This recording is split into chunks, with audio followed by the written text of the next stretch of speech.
V najbolj nogometnem slovenskem mestu, ki se je razveselilo 16 naslovov državnega prvaka, 3 nastopov v Ligi prvakov,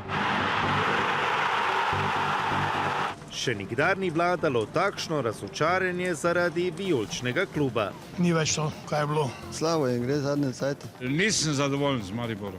Včasih je bilo boljše. So sami taki, ko pač samo zaradi denarja tu, ne pa zaradi pripadnosti kluba, to je žalost. Ti, ki prihajajo, se sigurno ne bojo lomili za Maribor. Sprašujem se samo, kako dolgo še bojo Viole to gledali.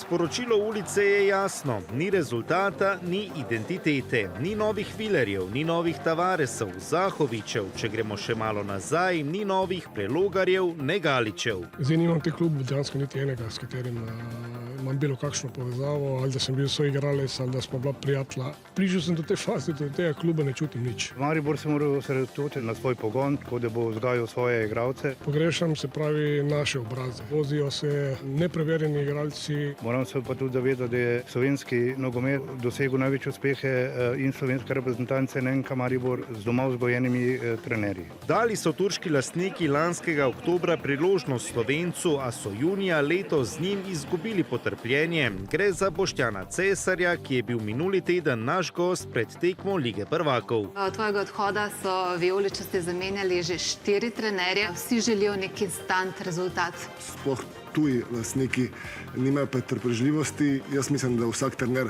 rabi nekaj časa, da spozna ekipo, da ekipa spozna njega in da naredi svoj slog igre. Tega je skušal v tej sezoni najprej razviti Turek Tugberg Tanrivermis. Zaradi afere Klofuta je nato odšel njegov naslednik Radomir Đalović. V obeh primerih je bil nato za kratek čas angažiran dežurni klubski gasilec Radovan Karanović. Z začetkom oktobra se je na klop usedel bosanski trener Feđa Dudić.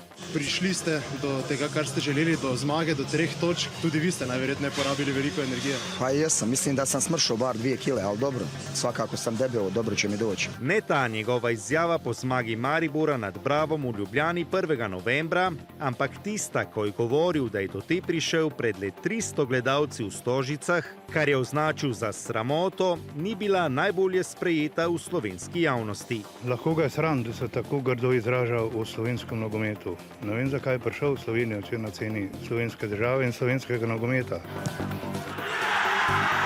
Ki pa zgubil pokalno tekmo v Grosuplju z nogometnim klubom Brine, je bil pa tiho, ne? Ako ne možeš da igraš proti druge ligi, onda ne možeš da igraš, nisi za taj nivo. Oni mislijo, če pripeljejo tujce, da je vse dobro, da je dober, da je boljši, kot naš, kar ni res. Naslednja tekma Maribora bo proti Olimpiji, ki je prav tako le bleda senca same sebe. Ta tekma bo sicer zvišala povprečje obiskanosti Ljudskega vrta v tej sezoni. Le zmaga pa bi v mesto ob Dravi vsaj začasno prinesla več miru. Če je ne bo, bodo pozivi za temeljite spremembe še veliko glasnejši, kot so trenutno.